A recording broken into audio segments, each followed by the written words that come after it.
All right, sports fans, what is up? We are back for another episode of The Fan in the End. I'm your host, as always, Steven Rychel. Joining me, as per usual, is my two favorite former athletes, Mr. Ben Troupe What's and up? Mr. Marvin Powell. Marvin, is it cold down there? What's up? What's going on with the hat today? Are you just trying to keep up with Ben? I'm showing off the swag today. No, trust. This is my son's hat. My son's 10 years old. When I'm in the garage, I keep one door open. It's a little bit chilly out here. I got a fan. I got a heater, but this is straight up because of the weather. I ain't trying to look cute. It is what it is. You know what I'm saying? If his son does see this episode, he can be like, "Yo, Dad, man, I paid for this though. This is yours, but I paid for it." So it's kind of like both of ours. So I had to just utilize it today. And it's crazy that they have this hours mentality when it comes to what they think you got. You know what I'm saying? Yeah. You're in my room. No, Yeah. No, you have my DNA. So everything you're gonna do is me. Everything, no matter what it is. Yeah, no doubt. Well, as we're talking about kids, I got to get out there. Obviously, I was letting you guys know as soon as we hopped on here. It's my daughter's 18th birthday, so happy birthday, Cheyenne. Want to make sure I get that out there. And also, since we're talking about kids, I got to let Ben know about this, right? So we're watching Monday Night Football. My son's down there. He's on like three-way with his friends, right? All of a sudden, I hear his friends talking. He's like, Ben Troupe is the best tight end that ever lived. I'm like, whoa, what's going on here, fellas? How do you know Ben? So apparently, because I guess my son always talks about our show, he said something with a friend. I don't know if they were trolling him, whatever, but I'm since Ben has all these cards over here, I'm gonna be nice and give one of his friends one of the autograph cards we have. To double off that, we are almost to that million views. We are 51K away. So I do believe before the end of the year we're gonna hit 1 million views here. So everyone listening and everyone tuning in and everyone engaging, keep doing what you're doing. We're gonna hit our goal here. I'm going to give away, some signed books, some signed autos, some signed photos. And I will be nice and give a little tidbit into that. One of those signed photos is going to be Ben's favorite safety, Brian Dawkins. B-Dawk is the B-Dawk autograph 8x10 is going to be in the mix. Never played against Ronnie Lott. Thank God for that. Like, thank God for that. Ronnie Lott was when people do the whole who's the greatest safety of all time, I say, listen, this is how I look at it. You can talk about Ed Reed and Troy Polamalu. Troy Polamalu was nasty. Ed Reed was nasty. Brian Dawkins and John Lynch. If they having an all-safety luncheon, they cannot eat until Ronnie Lott walks in. You cannot eat yet. He ain't here yet. That's how it's a greatness thing. They'll be like, whoa, Ronnie ain't here yet. When Ronnie walks in, all y'all can eat. That's how I look, because this Ronnie Lott, did he cut his thumb off or something, man? Like, something he did. Cut his finger off. I think it was a pinky or something like that. He told the doctor to cut it off in the middle of the game so he can listen. Ronnie Lott was, he's Himothy. Once again, his middle name is Himothy. He's that guy. Pro Bowl corner, Pro Bowl free safety, Pro Bowl strong safety. Crazy, but he what's his name? Rod Woodson, I think, did that. I think he was a Pro Bowl corner and safety. Look, you got them hybrids. So when people, once again, to these youngins out here, I know y'all thinking y'all ain't never seen a safety like this, boy. No, you ain't never seen safeties like that. I respect what these players do now. Bigger, faster, stronger. They've been doing it for a long time. Long time. So don't you're the latest and greatest. I get it. But let's be respectful to the greats that came before you, because those are any era type players. You can put them in any era and they gonna ball. Yeah, no doubt about it. Absolutely. Now, since we're gonna get right into the some of those greatest talks, I'd be remiss if I didn't bring up what's going on in the Hall of Fame realm, right? And we, me and Ben were talking about it a lot, during the off season. But the senior finalist lists have come out, and Mr. Roger Craig is on the list. He is a finalist for this year's class, 2026. Way long overdue. LC Greenwood made the cut for the seniors list. Kenny Anderson did. Robert Kraft, Bill Belichick, and and I said LC Greenwood, right? Yeah, okay. So that was your senior finalist for the NFL.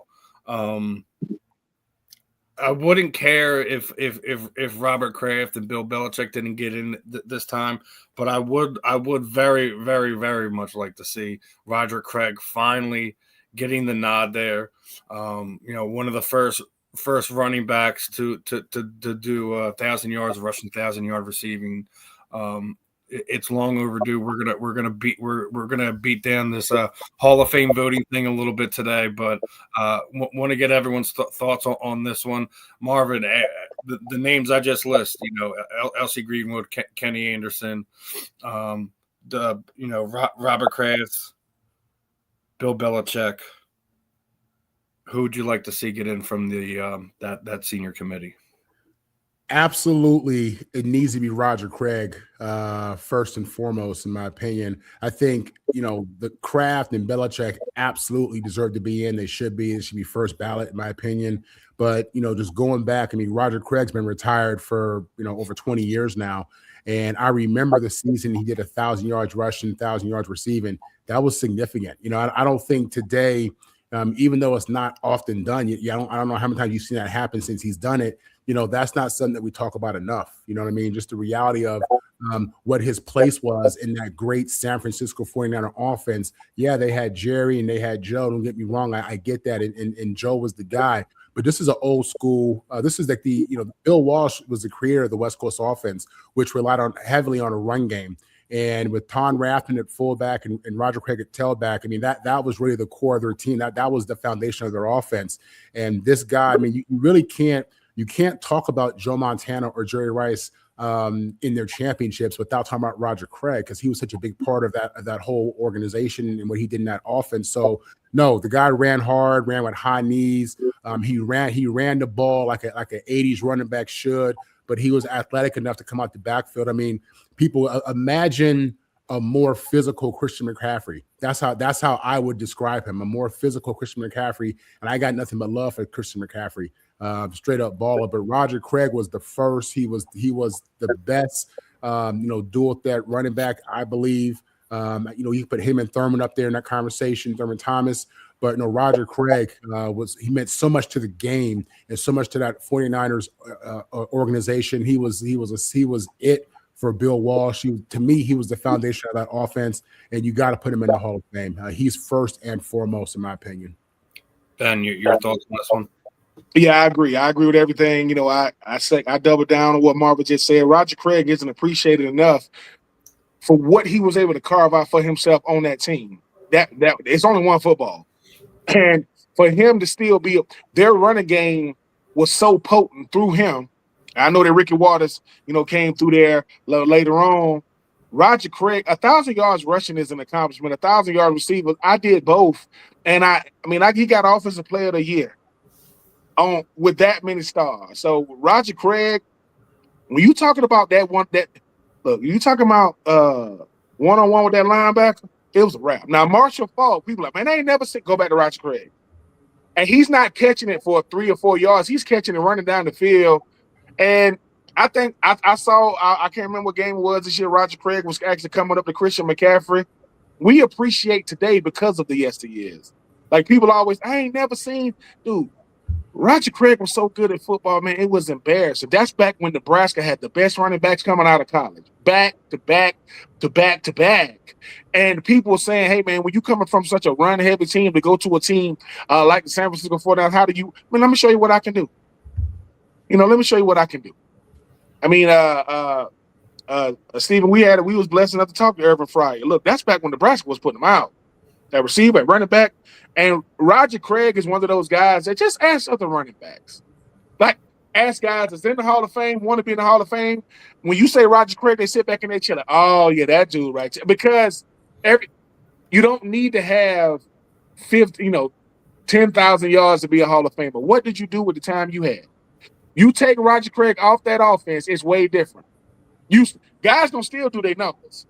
But Roger Craig made it so that, man, the passing game was gonna be potent because I'm so dangerous in the backfield. I got this guy, Roger Craig reminds you of when Thurman Thomas was at Oklahoma State and they were saying, dude, they got this dude named Barry. You better hope Thurman Thomas don't get hurt. Could that dude behind him, Barry Sanders? Roger Craig was an incredible football player. Seems to be a very humble dude as well, because with so many things going on, name a game, they'll say Roger Craig is Roger. You're going to hear about Jerry. You're going to hear about Steve. You're going to hear about Joe. And I get it. That team was electric. But Roger Craig was every great team has one thing in common: a great running game. And he was great, not good. So yeah, I hope that Roger Craig gets in, because the Shady McCoys of the world, the LaDainian Thomases of the world, the Marshall Faulks and Christian McCaffreys of the world, it gives those guys instant credibility, because people appreciate it more, because you ain't the only one. When you're the only one, you're an anomaly. No way, ain't nobody else doing that. No, Roger Craig was doing it. Ask them linebackers during that time period, what was it like having to deal with that dude in the backfield when they just send everybody vertical and he's coming right there like, what's up now? The middle of the field is wide open. That's back when you ain't have to have that deep post to try to run in between them. Say, I got a running back that can do it. So the greatest show on turf. Ask Marshall Faulk who was his inspiration. I bet you say Roger Craig. Ask LaDainian Thomas. Oh, Roger Craig. Ask Christian. I mean, ask C-Mac. I mean, he knows. So I hope he gets in, man, because my cousins are big time San Francisco 49er fans, and every time it comes up, they go, Roger Craig is so disrespected. He is, because he was. Don't punish him for being that good. Don't punish him for being that great at football. Even when we interviewed Ricky over the summer, it was one of the things that the three of us kind of brought up, and it was Roger's one of those rare deep threat backs, and he was one of the few from that era. I know, like, obviously, we make some of these reels go up on TikTok. People were like, oh, well, what about the three-headed monster that the Miami Dolphins had? And when, they had Zonka and all this other stuff. I'm like, listen, I mean, you're getting all that from three different backs, and, all that other stuff. Like Roger Craig, what he meant to that Niners team was what really built, as Ben was sitting there saying, what turned out to be that West Coast offense that everyone tried to implicate at that time. They try to mimic it all throughout the league. It wound up here in Philadelphia for a period of time. It wound up out there in Green Bay. Like it was all over the place. So it's a copycat league, and not everyone could do it as well as the Niners did during that time. So, it's way long overdue. I hope this is an easy vote for Roger to get in. It's entirely too long overdue, and it's something that we talk about a lot. We're going to get back to the Hall of Fame in baseball a little bit later in the program. I want to kind of kick things off with the college football side of things, since we are getting down to the nitty gritty here, and we're going to get right into kind of the main topic for this morning show, this afternoon show is, is 2025 the death of the college football bowl system, as more than a handful of teams have opted out of potential bowl games. Kansas State, Kansas, Iowa State, Florida State, Auburn, UCF, Baylor, Rutgers, Temple, and obviously the whole Notre Dame thing. Now, before I get your guys' comments, that actually there's only one school that had made a statement regarding on what was going on, and that was the University of Temple, at least that I've seen. I'm sure other schools have said things, but the University of Temple would like to clarify the recent reports regarding potential participation in postseason play. At no point in time did Temple decline a bowl invitation. We received a phone call yesterday afternoon to discuss the invitation before we were able to discuss opportunities with coaches, staff, students, and athletes, and the university leadership. The opportunity was offered to another institution.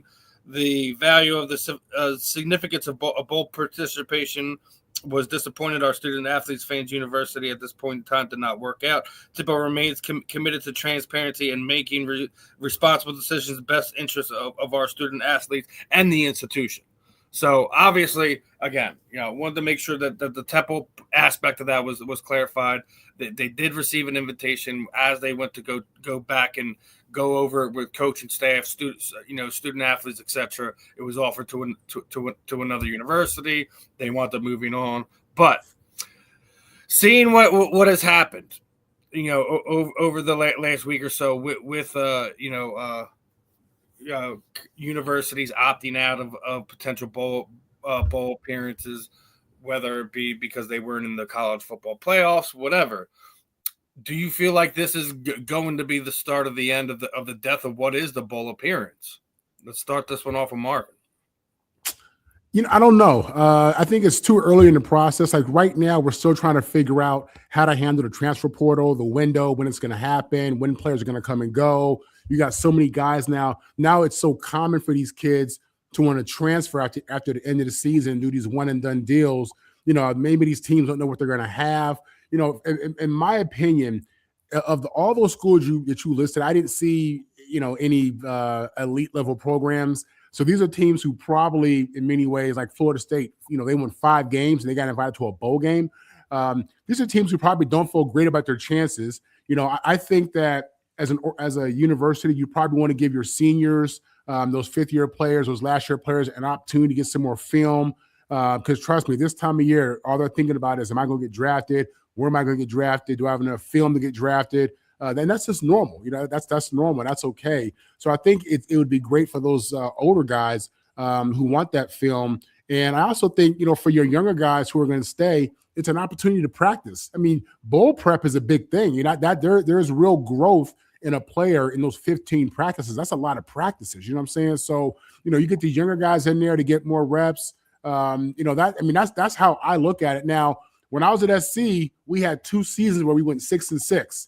And we declined the bowl game, and, I think for USC, it was just more of, it was a bad season and, playing whatever bowls below our standard. A lot of those teams that you listed on that list, they need more work. They're not elite. They don't have historic success. I mean, Florida State had a run with, had a run there, and I think they are a relevant or a good program. But outside of that, I mean, a lot of those schools could use that work. You know what I'm saying? And in a day and I don't, in regards to the money as well, I mean, I know these schools trying to make that money. So, for their NIL or whatever it may be, I don't understand why they wouldn't want to play. I think it's I think it's a way to reward your senior class, for their contributions. And, listen, there was a day in time when going to a bowl game meant success. It meant significance. You know what I'm saying? With the playoffs, maybe it's not so much, but still it's something to celebrate. And I think it's a positive thing for the program, especially if, you didn't have, if you didn't make that championship run. So is it the death of the bowl games? I wouldn't say that yet. I think college football is still working out its calendar and is trying to figure out, what we're going to be doing here in this post-NIL transfer portal era. So, it's sad for the kids, man. I hate it for the kids, but these schools are making their own business decisions. I don't agree with them. Absolutely, Ben. Your thoughts? Is this the death of the college football bowl system? You're on mute, Ben. You're on mute. You're on mute. My fault. Yeah, I don't think it's the death of the bowl system. I think some of these colleges and universities, their perception and reality don't match.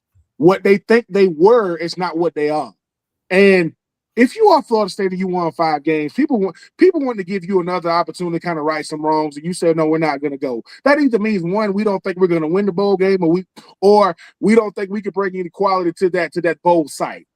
For a person that got to play in 4 bowl games, it is unique for players. It's a way bigger experience for players that hasn't played all year because you got so many activities going on. That's when you learn a lot about what the college football landscape means to people across the country, because you're going to a place you probably never been, meeting people you're probably never going to see again. And what I don't like about these decisions being made is this: these college coaches, man, they're getting bonuses, they're getting book deals and different things. It's a chance to help market your school, market these players, and I don't like how these decisions. Notre Dame, I understand it. You thought you was going to get in. You didn't get in. We're going to just move on. Baylor? What? Kansas State? Florida State? Temple? Sometimes it's the audacity. Like, what are we talking about here? Like, so you don't want to go to a bowl game. Was this something that was decided by the players? Absolutely not. I can tell. No. You did not ask every player. You might have talked to a couple of seniors that's probably leaving anyway. You probably talk to, your quarterback. If you probably talk to your GM. You probably talk to the president. Athletic director said we're not going to go. Well, what does that say about your program when you're always preaching about finishing the standard, what we play for? You took an opportunity away from me because you're supposed to put my best interest in mind. When does a football team don't want to play football? That doesn't happen at any level, by the way. You forfeited. That's what you did. You forfeited. And now, so if we make the college football playoff, you're going to opt out of that. You notice one thing, you notice something else you ain't seeing. Remember when players was opting out of bowl games? Why aren't you seeing that no more? Players ain't opting out like they was. They were at one point. It's another opportunity to be seen. And for those who don't think the bowl game is important, there are players that boosted their draft stock in bowl games. Because everybody's not going to be invited to the East-West Shrine Bowl. Everybody's not going to get invited to the Senior Bowl and these type of things. Everybody's not going to get invited to the Combine. But college football is precious. And I want to soak up as much as I can. I owe it. If I'm a player that's going to get drafted, I owe it to the players that I know ain't going. Man, I want to go out there one more time with y'all. And that's so I don't like these type of decisions. I will never, ever, ever, ever, ever trust decision makers in college athletics. I'm not trusting them. These grown men and women and chancellors, because they got hidden agendas. Oh, and to all those ADs and people that got out of the sport, people said, man, a lot of these ADs left. They cashed out. They made that much money that they got out. They didn't just leave. Come on now. They go crazy. So stop opting out. Ask the players. Oh, here's the thing. If you don't want to play, don't come. Hey, coach. Well, how about we get the coaches that want to coach, the players that want to play? We need 11 guys on offense, defense, special teams. Let's rock. Because we watch bowl games. It's a lot of them now. It's a lot, but we watch because we football junkies. Like we want to watch. And think about if you are one, you rooted for one of these teams and went to one of these schools, you like, we opted out. You're not. You kind of making people win the perception battle when it comes to these schools when you opt out. Man, they don't really want to play. How can you say you want to compete when you said we don't want to compete? That's what you're saying. No. We want to compete. No, you don't. No, you don't. So I'm like Marvin. I don't agree with it. That's why you need more former players as head coaches. They're not opting out. Like what? Like, go play. Oh, and for every team that don't opt out, that's an opportunity for a team to want to opt in. So don't come. Somebody else gonna come. So you don't want to come. And guess what you're doing for future? That bowl site, don't remember that. Because they've been telling people y'all was coming. Now you're not gonna come. I'm gonna remember that. I'm gonna remember when it comes time. There, you're right. You're absolutely right. You're messing up my money, man. If I'm promoting Marvin Powell to come do an autograph signing, that's who people want to see. Now, if Marvin can't come, that's different. That's different, right? But if Marvin can't come, I'm gonna shut it down. I'm not gonna do it because whoever the fill-in is, what's your name again? No. Listen, if somebody will ask you what's your name again, they ain't asking the person. That's not me talking to the person wanting the autograph. That's a person wanting the autograph. What's your name? Oh, for real? You play football? Yeah, sign it. No. You want to see certain people. So I don't get this. And to these coaches doing this, what does it say about you as a coach? How do you explain that to those young men's parents? And why are we going to a bowl game? We don't really think it's a good fit.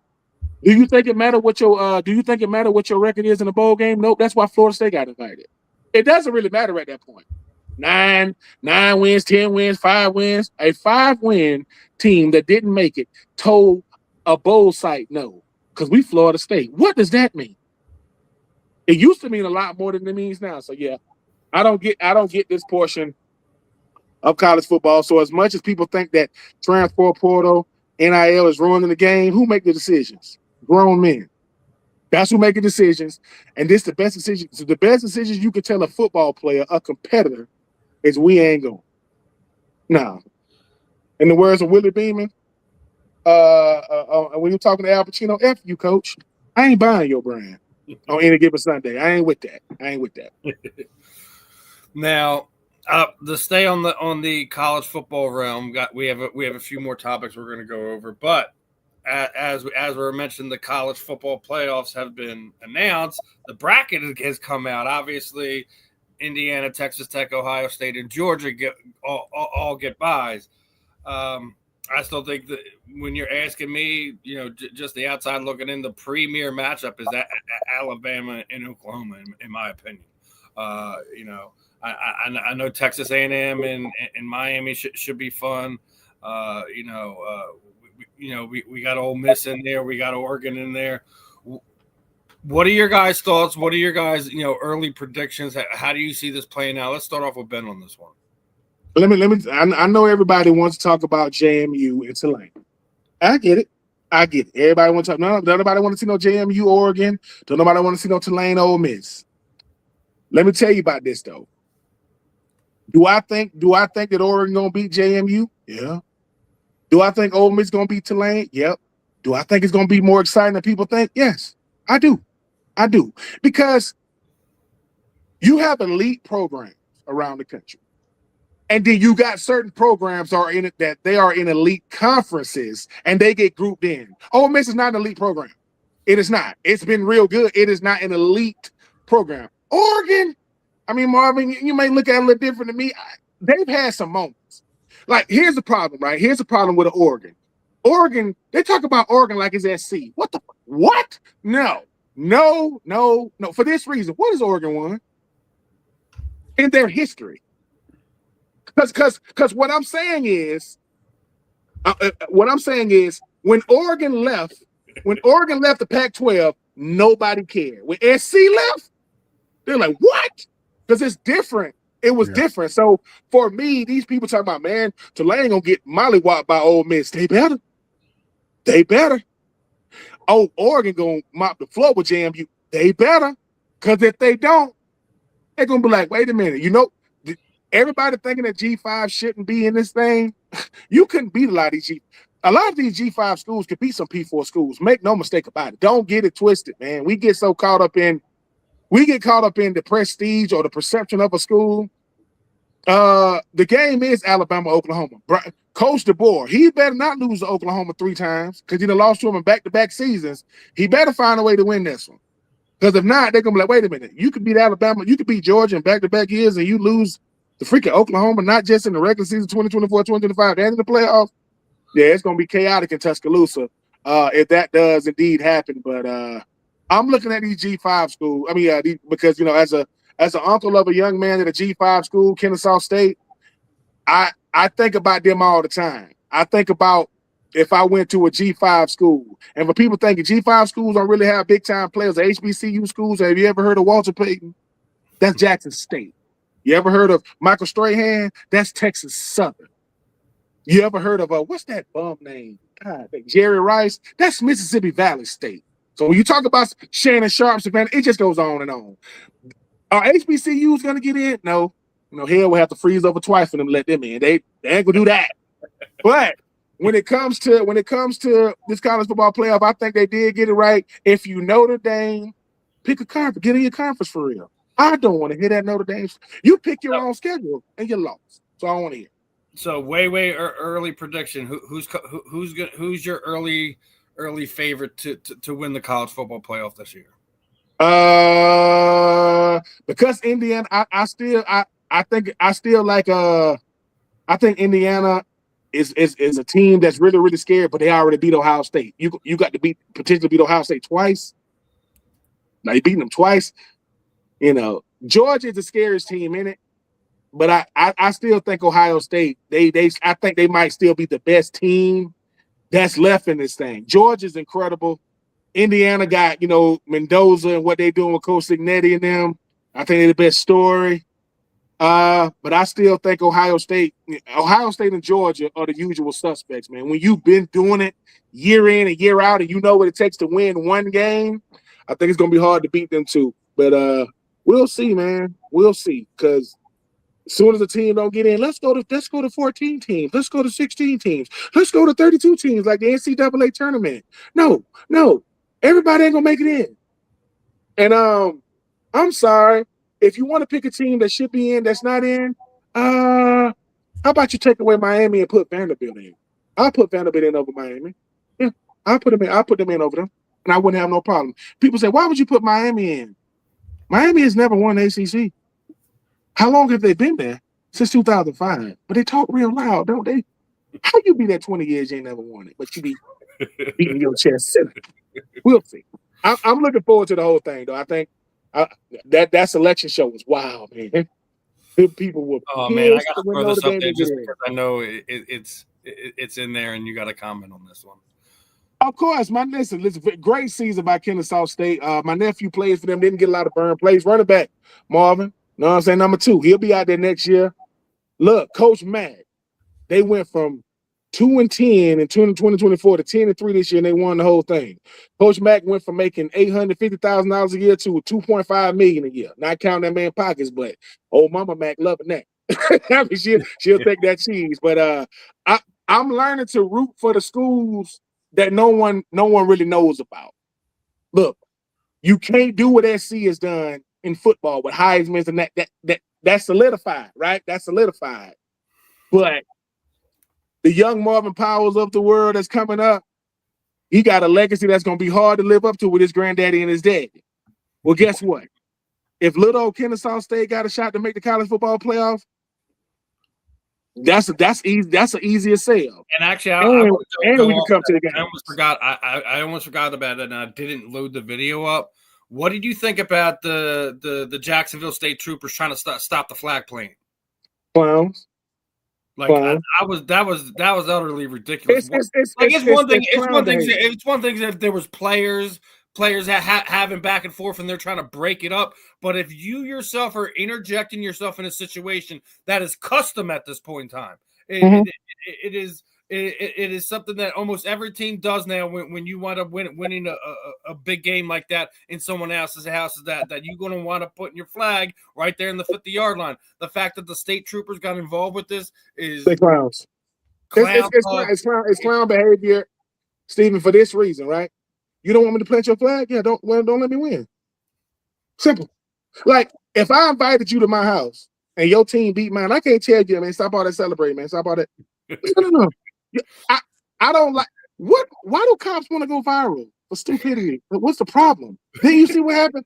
You didn't see what happened in Texas A&M, South Carolina? Oh no. That happened to him. That won't happen to me. Y'all are clowns. My nephew was at that game, man. Right? So if it's in your job description to protect and serve, what are you protecting and serving? Like, what are you doing? You're there to protect the players from fans. What are you doing on the field? What is there a melee? Did they rush the field? What? Why are you out there?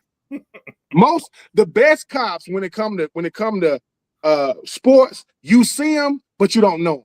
They just standing there. They ain't doing. It's like they not even there. And look, I'm not here to bring any more attention to myself, right? When's the last time a head coach of college athletics got somebody try to fight him? Never. That's never happened. So I really don't know what the cops are there for. Nobody wants to fight these coaches. Well, let me say this. You probably do want to fight them, but you're not going to attempt to fight them. You probably do want to fight them.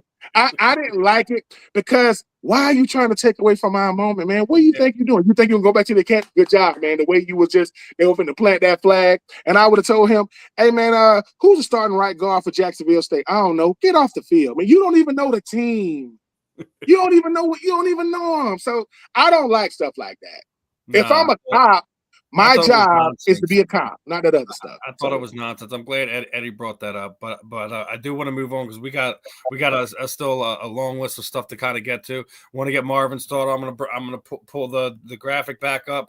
Here's the final bracket for the college football playoff. What sticks out to you? What matchups are you excited for? And who is your early favorite to wind up coming out top of this year's college football playoffs? You know, with all this drama with Notre Dame, obviously the Miami game, Miami Texas A&M game, that's a common opponent for Notre Dame. You know, obviously Notre Dame's AD came out and just spoke to the reasons why he felt they should have been in there, and he has valid reasons. I think they got screwed over actually, but. You know, I'm intrigued to see what A&M and Miami do. You know, there was controversy about Miami, whether they were going to get in or not. They did. They're playing a formidable opponent. But I'm also interested to see what Alabama does because they had a horrible loss, you know, against Georgia in an SEC game. A lot of people felt Alabama should not have been in the playoffs, okay? Now you have Brent Venables, you know, his first Oklahoma team to make the playoffs. They had a good regular season. You know, this is time to see who's real. You know what I'm saying? If Alabama takes a loss, boy, you're going to hear them people in Alabama talking about get him out of there. You know what I'm saying? Back-to-back losses, coming off a horrible loss in the SEC championship game against a team who you beat before. And listen, when two teams are evenly matched or closely matched, it's hard to beat a good team twice. It really is. So I get that.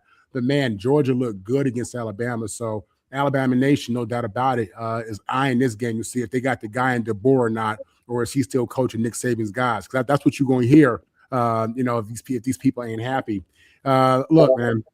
In regards to Kennesaw State, Ben, I'm about 5 minutes from the stadium. I've been pushing for Kennesaw State as the local team. They're my little baby team out here. I support.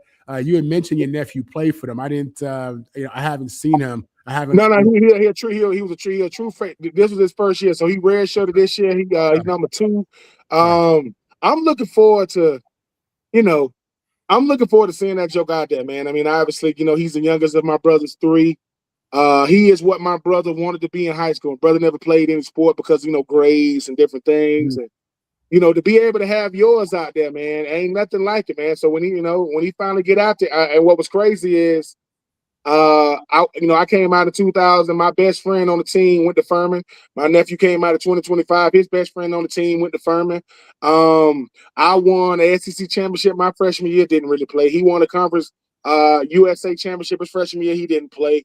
So the trajectory, our past. I think my nephew is a way better player than I was. By the way, let me say that. I'm supposed to say that, but I've seen the boy. When I don't know how it is for you, Marvin, or Steven. When I watch my bloodline play, I try to sit back, put the bias aside, because I'm there to see him. And when I finally got to see that joker play last year or 2 years ago in high school, he could dance with that ball, man. He can dance with it, Marvin. He's one of those. My nephew ain't real shifty. He a thumper. He ain't real shifty. But he's one of those guys. He'll say 2 yards here, 3 yards there. And you know how that hole open up or close, he'll hit. And I told him, I say, fast guys can just run straight. I say, wish we were fast guys. We start straight and we get a look close to that sideline. We use the sideline. We kind of run it like that. I don't want that guy to catch me, but hey, man, I'm proud of him, man. He's upstanding young man that can run, that can tote that rock, and I'm looking forward to it. I mean, one thing about Coach Mack, former running back, coached at Tennessee, coached the Jacksonville Jaguars to come back as a head coach, first time head coach of Kennesaw State to win the whole. You know how it is, Amar. You won the whole thing in year 1. I mean, think about that. Most guys ain't gonna win it all. Period. In the he won it all in year 1, and yeah, man. Next year, man, hopefully, you get some Troupe. Some people be yelling Troupe in the stands. Man, it's gonna be funny, man. Just because, I gotta keep the joke out of my house, man. Every time he comes to the crib, man, I said, why you always talking to me in the kitchen, bro? We can talk in the living room. He all in the pantry. But I'm proud of him, man. He's a. I will say this, and I'm not breaking no news here. But if Coach Mack do what he did this year, next year, and the year after that, he gone. He gone. And I told my brother that. Hopefully he'll take my nephew with him. You know what I'm saying? Right. Because I think he want to coach in the ACC. That's just me.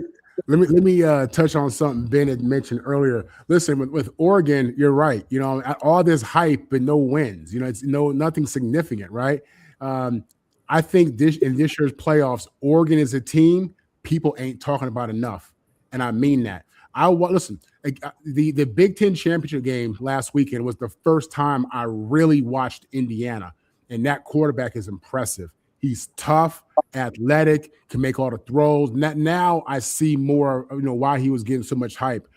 They wasn't really on my radar like you would think they would be. I just, maybe because they've been irrelevant for the last 150 years. To me, this was just smoke and mirrors, right? I thought they had a Boise State season. I don't know. But no, Oregon is a team that I think people really ain't talking about. I believe in Georgia. I believe in Indiana. But I seen Oregon up close. Them boys is tough, man. They built different. They got athletes, and I think they're going to surprise some people in these playoffs. In regards to this thing with JMU and Tulane, listen, there ain't no Cinderellas in college football. A Boise State can beat Oklahoma in a game. But no JMU or Tulane is going through the gauntlet of a college football playoff and going upset after upset. That ain't going to happen. Now, I get it. In the NIL day, a lot of these smaller schools got dudes. They do. You know what I'm saying? They got guys because everybody getting paid. But no. At this point, You're not going to see JMU going to get blown. They're going to get blown. Tulane going to get blown again. Okay, that's really what I believe. I know you have talent at smaller schools. You got a lot of these bounce backs and all that stuff, but some of these programs are built. They're ready for that right now. They've been on this already. You know what I'm saying? So, nah, man, you ain't gonna see no Cinderella in these college football playoffs. This is gonna come down to Indiana, Oregon, and Georgia. And even though I hate to say it, I would. And I'm not a betting man. I'd probably bet on them Ducks if I was. Hey man, we'll see. Dan Lanning, he's doing a good. He's real. I am not hating. Listen, former tight end George Reister. You know what I'm saying? This is really that. George Reister went to played at Jacksonville. He went to Oregon. He back when I was on ESPN radio, he was on the show. He called them my little Braves. So maybe that's what I don't like. Yeah. Because he's a Dodgers fan. He was like, "Your little Braves," and then the Braves won. That's when they won the World Series. Haven't heard from George since. So George. That's how it goes. I'm just saying. Listen, the Dodgers are the Dodgers. The Dodgers are the Dodgers. Come on now, I ain't doing that.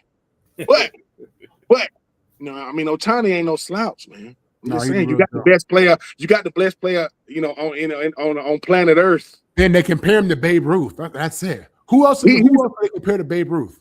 You know what I'm saying? They compare. Ohtani is only American baseball. The best player ain't even American.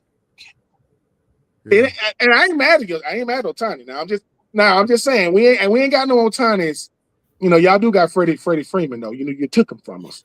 Just saying. That's another jump on that. They did. The agent did. They did. Listen, that's. I would never. There are certain things in baseball I'll never get over. The fact that Barry Bonds is not in the Hall of Fame and Jerry Maguire, Marvin Maguire not in the Hall of Fame. I'm never gonna get over that. But Freddie High Waist Freeman. Come on, baby.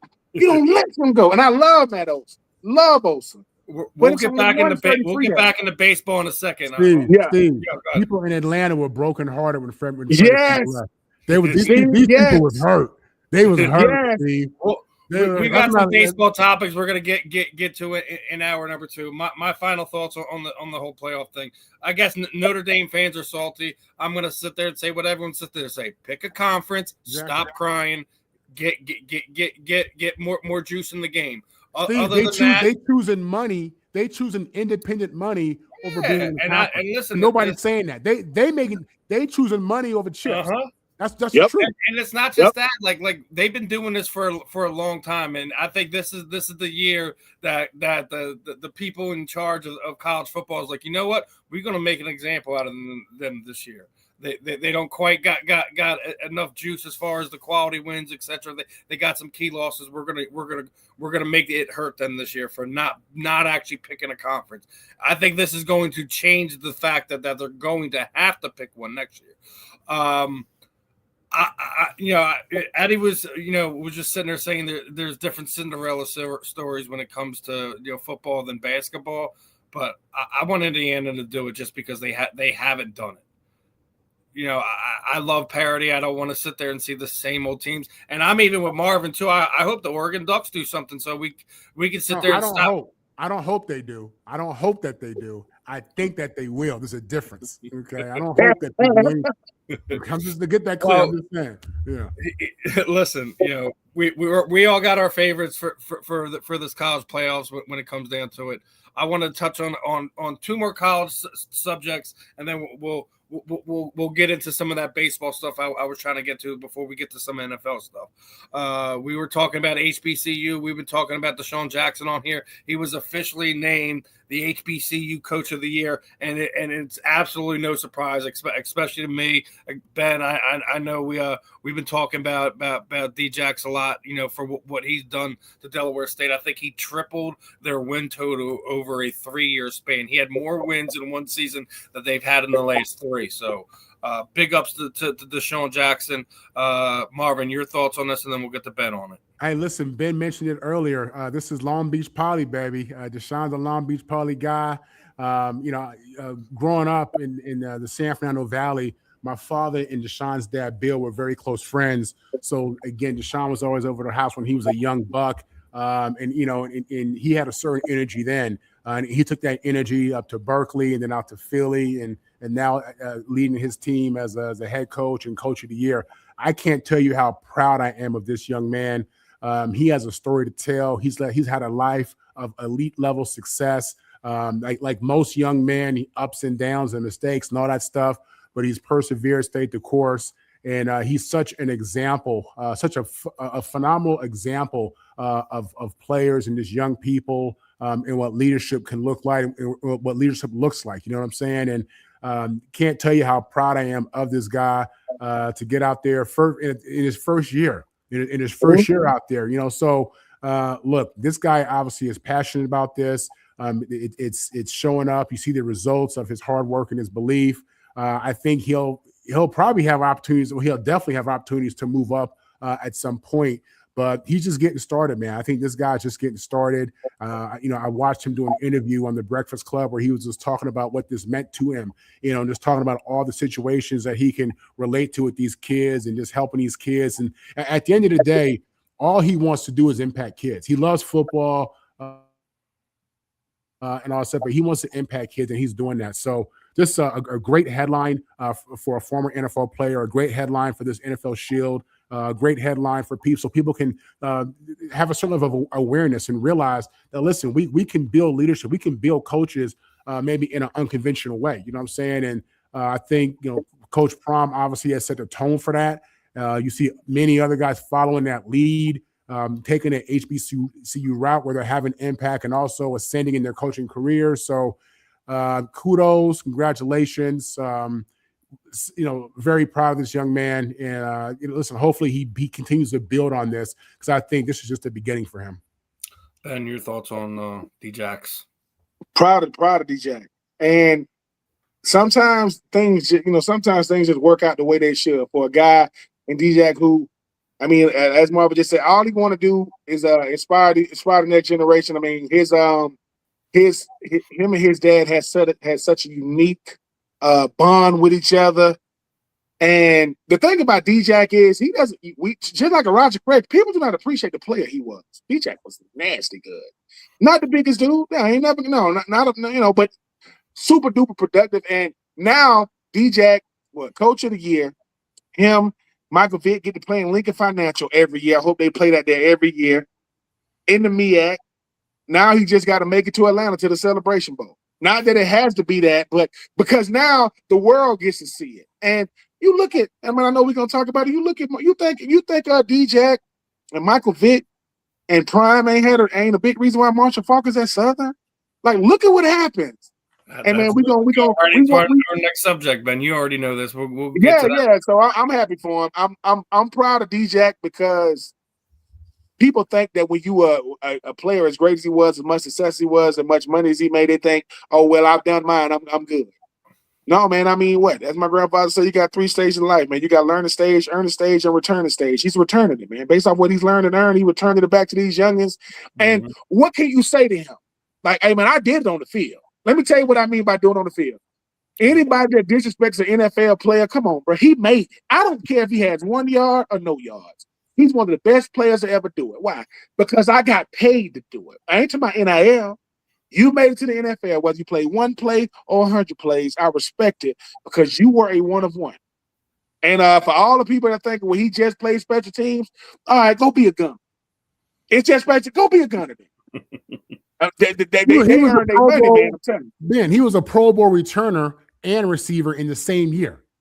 He's him. Deshaun Jackson is one of the best deep threat of his day. Yes. Yeah. The guy that's going to get all the credit for the deep threat, as he should, is Randy Moss. As he should. D-Jack got the most 50-yard touchdowns in NFL history. Exactly. I mean, if you're a Giants fan, you just don't punt it to him. Right. Just don't punt it to him. Dummies. Punt it out of bounds. I'm trying to make a point. So, yeah, I'm happy for D-Jack, and I'm looking forward to the next set of football players, former players that get to be head coaches, because, we're a copycat. Hey, man, look what they do in Delaware State. Hey, man, look what they did at Jackson State. Look what they did in Norfolk State. Let's do it over here at Southern. Let's, I know he ain't there yet, but, Eddie George, he was at TSU up there in Nashville. Now he's up there, Bowling Green. I'm happy for former football players to get a chance. if guys that never played get to be coaching for 50 years and they ain't never done nothing, at least let the players who actually did something on the field go out there, give them a lot of leeway. But shout out to DJ, man, HBC Coach of the Year, and he got bragging rights. Hey, Mike Vick, you better get right because y'all love each other. But he won up on you. He won up on you.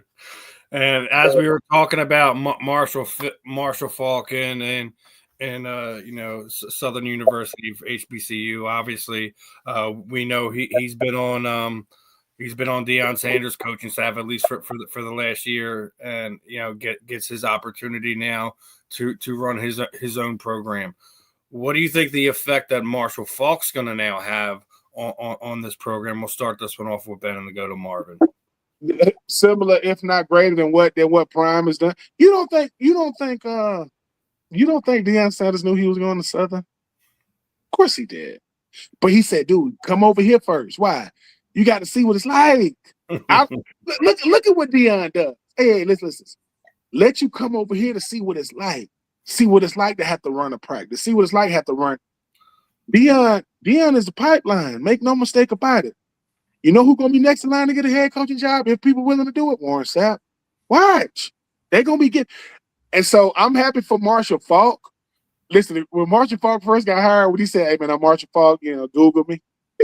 if you don't know who I am, just Google me. I did a couple of things back in as well as being a Heisman Trophy finalist when I was at San Diego State. Baller at San Diego State. No, I'm happy for Marshall Falk. I think what former players, they look at the landscape of college athletics, they say, look, I'm gonna try to help steer this thing in another direction. Because everybody ain't getting, just because we in the NIL era doesn't mean that everybody's getting NIL money or NIL opportunities. That is a myth too. It ain't rampant like we think. Mm-hmm. Marshall Falk is saying, hey man, what y'all didn't get without me, y'all get with me. That's exposure. So you might not get the money, but you can get more eyes open. So I like it. And I like the fact that they're going the HBCU route. I like that part because, not that it should be this way, but Marvin, though, when you got melanin in your skin, man, they're gonna look at us way different. Definitely our community. They're gonna be like, oh, so you running over there, huh? Get your money now. Get your money. But Marshall, man, let's see what you made of, man. I mean, no pressure at Southern, right? Well, until it is. I know about old Baton Rouge. Yeah, so I don't know who got the best band in HBCU. Southern say they got it. FAMU say they got it. Bethune say they got it. They say the Sonic Boom of the South is FAMU. They say the Souls of the South is gonna be Southern. I know a little bit about these HBCU, but I'm proud of Marshall, man. A lot of guys don't want to damage their reputation as a coach with what they did as a player, but he said, man, forget all that. Let's go over here to Southern. The first person he called is Deshaun. Hey, Deshaun, coming for you, boy. I see what you're doing at Delaware State. We coming for y'all. Don't know if they play each other because you got the MEAC and the SWAC, but that's some good stuff. Saying Florida A&M. Listen, as a person that went to college in Florida, I'm not saying anything against the March of 100. I'm just saying every time it was FAMU homecoming, we ain't coming in the NIL era. We had barely enough money to get gas. So we couldn't go. So maybe I'm a little salty that I couldn't go to FAMU homecoming. All right, Marvin, your thoughts on the great Marshall Falk? Real quick, Ben. In regards to who's the best band, best whoever, you gotta check out them dancing dolls. For just Google dancing dolls for professional reasons. They without question they got that whole thing on lock. Okay. Listen, a little bit about Marshall Falk, man. Born and raised in New Orleans, Louisiana, was an elite athlete coming out, but only a few schools recruited him to play running back. Every school wanted this kid to play the DB. He goes to San Diego State. In 1992, I watched him rip USC for 199 yards as San Diego State starting running back. And then as an NFL rookie, I saw him twice when he was with the Greatest Show on Turf. Marshall Falk was the truth, people. You hear about Kurt Warner, you hear about the Greatest Show on Turf. Listen, even Peyton Manning credits him to his development, just being there when Peyton was young. Marshall was a veteran running back helping him out, just having that kind of impact on a young Peyton Manning. And, obviously, just having an NFL Hall of Famer on that staff with Warren Sapp and Prom, I know those guys are cooking up magic over there, just trying to get those kids right. They struggled. but believe me, those kids are being impacted in a very positive way. To see Marshall Faulk go to Southern University, go back to his home state where he's from. He understands Baton Rouge. It's only an hour from New Orleans. So he understands that community, those people, that culture. He grew up, watching, Southern and Grambling go at it for years. He understands it. He gets it. So I think, especially in the NIL day, competing against other HBCUs, man, I expect Marshall Faulk to do phenomenal as a recruiter in a transfer portal, to be competitive with the other HBCUs, and with his insight, his knowledge. I mean, he was one of my favorite guys on TV, one of my favorite analysts. You know what I'm saying? And I hate that he stopped doing that, but this is a big win for Southern University, a big win for the state of Louisiana, a big win for those kids, that community, because he's not going there just to, try to ascend to get to the next level. He really wants to have impact in his community. That's what this is. This is a win-win in a major way for him in that school. And I really expect him to do well. Looking forward to seeing him do well. And, I'm happy to see him be able to go from, elite athlete, great analyst, and I'm sure we're going to be adding, very good head coach, impactful head coach for this program.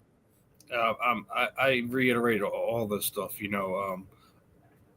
stuff that Ben was sitting there saying earlier. I love the fact that we're getting so many of these athletes that used to be, big NFL stars, Pro Bowlers, Hall of Fame level guys that are now giving back, getting in the coaches, and not just going after these big prestigious programs. They're trying to build their own prestige in their coaching repertoire. What we've seen this past season from Mike Vick, Deshaun Jackson, and now Marshall Faulk getting into it, and Deion's the one that kind of laid the blueprint for it. We'll get into a little bit more into Deion later on, as we're gonna talk about Shedeur Sanders in hour number 2. But I love this stuff. I love to see some of these guys get back, and not just that. Marvin was just touching on it, and not just in the football sense, about giving back to these communities, giving some of these kids that may feel like I'm just in this small part of Louisiana, or how am I ever going to do this? How am I ever going to do that? Having a guy that they can relate to in a Marshall Faulk, what Ben was already talking about, in a Deshaun Jackson, being able to have somebody that's gone through the struggle to kind of get to where they're at, and show it that it doesn't take a whole lot. Just you got to put the work in. And as long as a lot of these kids do what they need to do, both on the field and in the class, they can put the work in, and they can find their way, to an opportunity to be drafted, to be put on an NFL 53-man roster. That's all a lot of these young kids really just want. They just want their opportunity to be able to do that, to say that they did it. They got out of the neighborhood. They did this. So it's a great moment. I hope nothing but the best for Marshall Faulk. We're gonna see really see him shine. I think not just on the field, but the other stuff. So yeah, I mean, there's probably less pressure. I agree with you there, Eddie. But at the same time, a lot of these guys put a lot of pressure on themselves to kind of perform at it too. So he may not have the outward pressure, but he's gonna have the pressure on himself. But yeah, man, the food down there's crazy, brother. The food down there's crazy.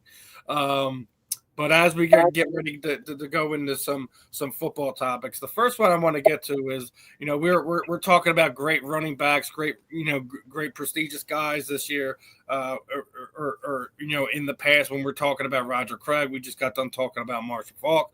We got to give Jahmyr Gibbs some love, man, because through 45 games, he is in elite conversation.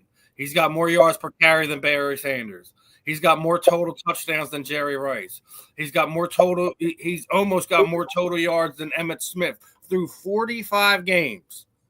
I know everyone's been talking about, how great Detroit's been over the last few years. You need to circle Jahmyr Gibbs' name as a reason why they've been so good over those last few names, and those numbers right there show it. I want to start off on Marvin on this. Do you think Jahmyr Gibbs is really going to smash all that stuff and kind of reset the records of performance, before the age of 24. Listen, there's no smoke and mirrors when you have those kind of numbers. You know what I'm saying? You have those kind of numbers and in different categories, and in different categories, your numbers are right there with some of the all-time greats of the game, if not better. What's interesting and what's sad is, you remember a couple of years ago, these running backs were having a tough time getting their money.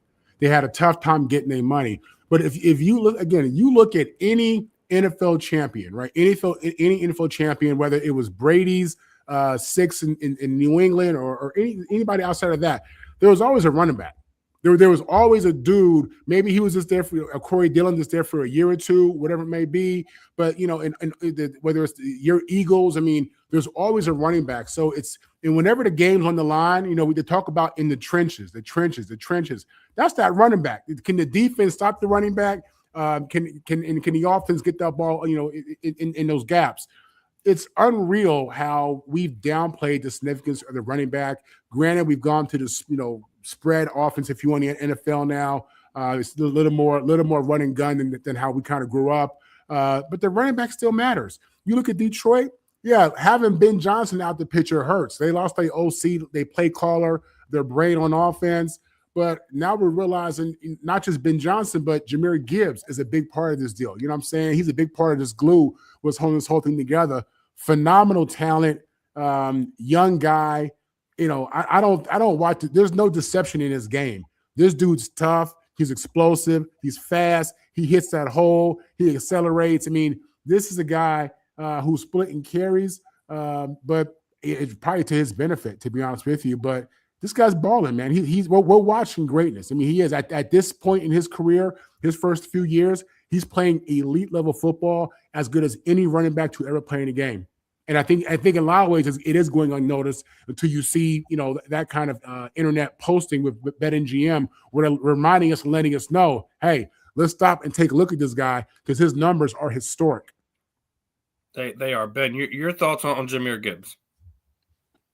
I'm very, very familiar with Jahmyr Gibbs for two reasons. One, he's from the state of Georgia. He went to Georgia Tech, and Georgia Tech let him walk to go to Alabama. The kid, with everybody wanted him coming out of high school. He's been an elite talent, way back with his years, a couple of years at Georgia Tech, and then he went there 1 year with Alabama. Jahmyr Gibbs is really, really good at football because he doesn't mind sharing the rock. See, most guys need a lot of touches to get him and Montgomery, they're two totally different type backs. But Jahmyr Gibbs, in space, he is nasty. He got speed for days. And Jahmyr Gibbs, to me, is like a younger Alvin Kamara. Both of those guys do a lot with less. They just get it done. And I do agree with Marvin. How do you get away from the running back position when you understand that the running back position is the only thing that brings stability to an offense? People are like, what about the offensive line? Doesn't matter if you ain't got guys that can run through those holes. What about your quarterbacks and your running receivers? They need a running game because if you want dimension in football, you're going to win games. You're not going to win the game. Mm-hmm. And what Jahmyr Gibbs brings to that offense is a level of stability. And he shares the rock, which means he's going to play longer. I'm going to play longer with my career because I'm not getting 30 carries a game. I don't need it. Give me 15 carries. Give me, 6-7 catches and watch what I do with it. Not to mention, they don't use him. They could put him in the return game, but he's just too important to the team because he's that good. So, yeah, Jahmyr Gibbs makes football look easy. When he's at his best, he's 23 years old doing this. He's still under his rookie deal doing this. So when we get so caught up in the big names, he's a big name in the National Football League. He said he's not a me guy, he's a we guy. Man, look at what we doing over here in Detroit, and that's why Detroit has that mentality. Coach Dan Campbell, it's a we thing, not a me thing over here. And like I said, Jahmyr Gibbs, if you are Georgia Tech, slap yourself 10 times for letting that boy walk. I don't care what he was acting for. I'm not gonna let him leave. And he's an incredible talent. He's gonna threaten if he stays healthy with this level of production. He's gonna threaten some of these. I'm not saying he's gonna get up there to like Emmitt Smith type numbers, but you talk about getting 100 rushing touchdowns, like like another running back that's not appreciated. This guy by the name of Sean Alexander, who was a hell of a back for Seattle. Yeah, Jahmyr Gibbs, he has superstar written all over him. He understands, look, man, I'm just one of the guys. I don't care about being the guy. Jared Goff going to get most of the headlines. Amon St. Brown goes viral every time he scores the touchdown, but I'm the guy you can't deal with in the backfield, and I can beat you a lot of ways. Catching the rock, running that thing. So, yeah, love Jahmyr Gibbs as a player. Love the way he plays the game, love his approach to the game. And like I said, he ain't even hit his prime yet. He's 7 years away from, quote, they say 30 for a running back is death to a running back. I don't understand that. I think that's crazy. He's 23. He's 23, and I think he already is real close to 50 touchdowns. So, yeah, bad man. One of the things you just kind of touched on is, he doesn't get enough credit for what he does out of the backfield. When then the Troupe played us this season, he had 200 total yards. He had 100 out of the backfield. He had 100 on the ground. So, I think he doesn't get the love he deserves quite yet. I'm sure. I mean, that's kind of common now. Didn't the Bears have two guys that hit you off for $1 each? Yeah, that was on the ground. It was 255 yards on the ground. I'm not going to forget that. Trust me, brother. Some of these, it's seared into my memory that Black Friday beatdown that we got, and you had to bring that one back. No, I'm just saying. I'm just saying. I don't know. I mean, he's been beating up on everybody last couple of years. It's all good. Since we going that way, Marvin, how's it feel to be out of the playoffs for the 15th year in a row? Let me tell you something. Being a Jet fan, it's really an abusive, toxic relationship. It's horrible. It really is. It is.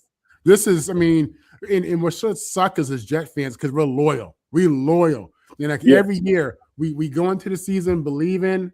Then you still kind of maintain hope first few games. Yep. Then you realize like by game 7 or 6, 7, this ain't gonna be it. Now it's a long season to get it over with. Listen, we drafted Sam Darnold, and I'm watching this kid just rip it up, all over the NFL, and drafted Quentin Williams, drafted Sauce Gardner. Yeah, hit on those guys, then had to give them up. I mean, it's tough, man. It's honestly, Jet fans are used to it. Jet fans are so used to it. Like, we're so used to handling this and dealing with it because it's so common, man. So, no, Steve, listen, I get on you about your Eagles, that Eagle going down, but, I mean, you guys are relevant. You guys are still, having an elite roster. See, Marvin, I feel you because that was the Eagles fans in the 90s. We were so used to just the consistent bad luck. You'd have guys that were elite level guys, and they'd go here, they'd go there. But you're saying the 90s. This is what it's been for the Jets since '69. It's been a nosedive, man. I mean, y'all have been relevant. In the 90s, you got McNabb in '99. And he was good for y'all. Y'all didn't win it. But he was good. Yeah, McNabb was nice. Yeah, and y'all had Michael Vick. Yeah, and you had Carson Wentz before he got hurt. Y'all had Andy Reid. You had Andy Reid. You had LaShawn McCoy, Deshaun Jackson. What's the receiver y'all had out of Missouri? What's the receiver y'all had out of Missouri? Jeremy Macklin. was so good, man. God, he was so good. See, you see that? You see what happens? And I already we know what good teams do. And we already talked about this earlier in the year, Ben. That 09 season, the Eagles were this close to trading to get Larry Fitzgerald to be traded to that team. That had a Donovan McNabb, that had a Jeremy Macklin, that had a Deshaun Jackson. At that point in time, it was LaShawn McCoy and T.O. I think T.O. was still in Dallas in 09. Okay. So, I mean, that still hurt, too, watching T.O. play for Dallas. It took me a while to get over that. But I want to get on to some other things because, the theme of the offseason was player safety, right? That was the theme of the offseason because, they were trying to ban the Eagles push and everything like that. But this topic came out this week, and I couldn't be happier. I'm sure Marvin couldn't be happier because obviously it's going to hold the MetLife Stadium crew a lot more accountable. Is that the field conditions is officially being taken out of teams' hands. The NFL is going to adapt the new mandatory standards for all playing surfaces in any stadium that football is being played in. That they're only going to have a select few of potential surfaces they can use. Now, we talk about the reason why I bring up MetLife is because a lot of guys' seasons have been ended in MetLife Stadium over the span of its existence because of the playing surface. We've seen Saquon Barkley go down. We've seen so many other guys go in there and have season ending injuries. Obviously this season we've seen Malik Neighbors go down. We've seen a lot of guys go down. So how happy are you guys in general for these guys that are the current athletes, that the NFL is changing the policy of the type of playing surface that is allowed to be used? Obviously, the first Eagles-Chiefs Super Bowl was a big thing because of Arizona's playing surface. A lot of people were complaining about that because it wasn't natural grass. It was that pelted AstroTurf or whatever it was. What are your guys' thoughts on this one? I want to start with Marvin on this one. Yeah, listen, the NFL makes $20 billion a year, $25 billion a year off the backs of these players. These are elite level players. These are the greatest players in the world. Why are they not playing in the best condition, period, for these players to perform safely and at a high level? Listen, my dad was telling me a story years ago about how they played the Dolphins in the AFC Championship, and the Dolphins had watered down the entire field because the Jets with Leslie Walker and Lamb Jones or Freeman McNeil, they had some dynamic talent, some real speed out there. This is in the 80s, man. These guys, you had a couple guys at that point making $1 million a year. You would have thought back then that they'd make some kind of standard. So now, I mean, it's been 50 years since the merger. The NFL now is going to take a stance on field conditions and setting a standard for that. They're late on that. They're way late on that. Players have been complaining about turf for years. You know what I'm saying? And you've seen the injuries that go along with that. So I'm happy they're doing it. It's smart that they're doing it. It makes sense that they're going to protect their investment. And again, it's another way. In the day of Spygate, believe me, these teams are using whatever advantage they can to make it hard for you. You know what I'm saying? In any capacity. So whether it's the field, how they take care of it, whatever it may be, I mean, all that stuff has been in play. So I'm happy that they're doing this. It's a good thing. It's good for the game. And they should be doing stuff like this in many different areas, just ensuring that the players are getting the best and getting the highest level of care across the board, period. Ben, your thoughts on this one? Yeah, you would think that when it comes to these players, they would make sure that they got the best playing surface there is. It should never ever be about the surface. You got 32 stadiums that should have the best surface possible made. It shouldn't even be allowed for them to play on anything other than that. And the fact that you got to take it if you take it out of the hands of these teams, what were they doing? Like, what are we doing? They need to have, like, to the point where they can't get it wrong. That's, I mean, look, most people ain't allowed to walk on grass like this. You see this? This is what the players play on. They get 17 opportunities a year to go out there and put the best foot forward. And you mean to tell me we still dealing with MetLife is just, I mean, I really don't get it. You don't want to have that distinction and it be an exact same spot for the same type of play. It's crazy. So yeah, the NFL, you're still even in the midst of some of these star players going out, you still racking in all this money. I mean, I don't even want to talk about how many people watch Kansas City versus Dallas on Thanksgiving. You look at all these, so you're gonna get that. And you shouldn't want to be any other way. It's like if I got the number one, I don't know, steakhouse in the country, it's a reason why. Oh man, find this. Oh yeah, we only do it like this. Like every single steak is this. So I hope that the NFL understands that you keep on letting this type of stuff happen. The players that run the NFL gonna start getting hurt. We talk about the quarterbacks. See, those are the ones that make that shift the needle. If you don't believe me, back when Peyton Manning missed the whole season because he had nerve damage in his neck, he didn't even play. You can't hit the quarterback high. When Tom Brady missed the whole season for a torn ACL, you can't hit the quarterback low. So if you don't think, and they're saying before we get to that, because they look at what's coming, They look at what Bo Nix is doing. They look at, what Sam Darnold is doing, right? They looking at what some of these younger quarterbacks are doing, and they're looking at what Drake May is doing. Dude, you can't afford for these guys to go out, and nobody touched them. Now, if they get hurt because somebody hit them, that's different. If ain't nobody touch them, that's surface problem. In 2025, that's embarrassing.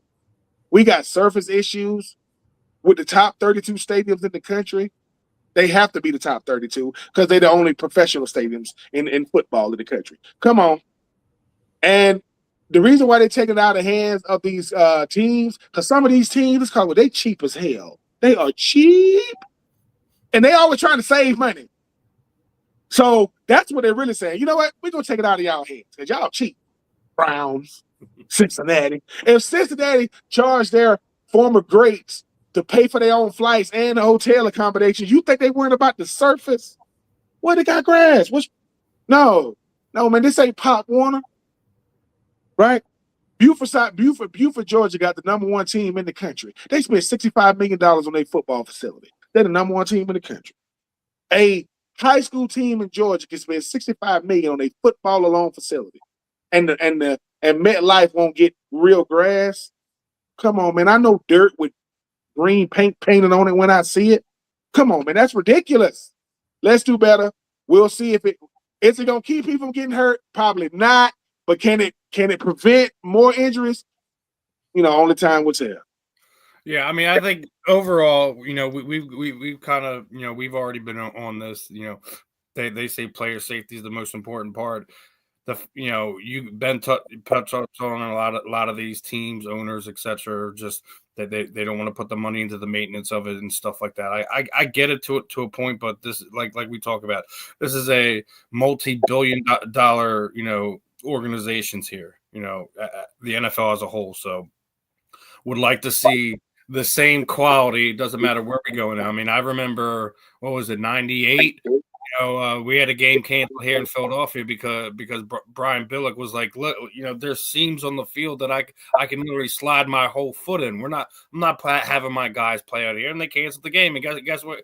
The first thing Jeffrey Lurie did after that, I'm losing sales for this game. We need to build Lincoln Financial Field. You haven't heard a peep about how bad the playing surface is in Philadelphia since then. If you're the team owner, you should take pride in the fact that you have one of the best player surfaces, and that injuries they do happen, but they don't happen at a high regularly because how terrible your playing surfaces are. So I'm glad that they take it out of their hand, but I just want to make sure that it's not with companies that the NFL has a partnership with that they're just gonna make money off of. It should be the highest quality surfaces, regardless if we're talking turf or grass. It should be the best. It shouldn't be you're trying to stop and you're sliding another 5 feet sideways when a player's trying to make a cut. So glad to see it. Unfortunately, we're gonna get into some injuries. And Daniel Jones, man, this is rough. He was dealing with a broken leg, ruptured his Achilles, but bringing a unique situation because now we got Grandpa Mr. Phillip Rivers is coming back to the Indianapolis Colts. He's only on the practice squad right now. I know a lot of people got their arms up in the air, like, why is this happening? Why are they bringing in Phil Rivers? And I'm gonna quote Mr. JJ Watt here because the reason why they brought him in is because Phil was using the same offense for his son's football team, and him and Shane Steichen have been talking on a regular basis about plays, about film. So there's a familiarity that right there, and I think that's more one of the reasons why that you're seeing Phil come out of retirement and being signed to the practice squad over, bringing any one of these other former quarterbacks or current guys back in. A lot of people are complaining like, oh, well, does that make him ineligible for the Hall of Fame now? Because this is his first year of eligibility because he's been retired for 5 years. I don't think that's the thing on his mind. You've seen a lot of comments from former players and stuff like that. You even seen Sean Merriman say, like, "Hey, I got 20 plays left in me. If Phil's going back out there, tell the Colts to give me a call. I want to get back out there too, play with my guy again." So I think it's interesting to see that one that Phil's the guy that they call, and two, what do you guys think about this? Let's start off with Ben. Phillip Rivers coming back to the Indianapolis Colts. Well, shout out to the 04 draft class, man. Me and Phil got drafted together back in 04. He was the 4th overall pick. Happy for Phil.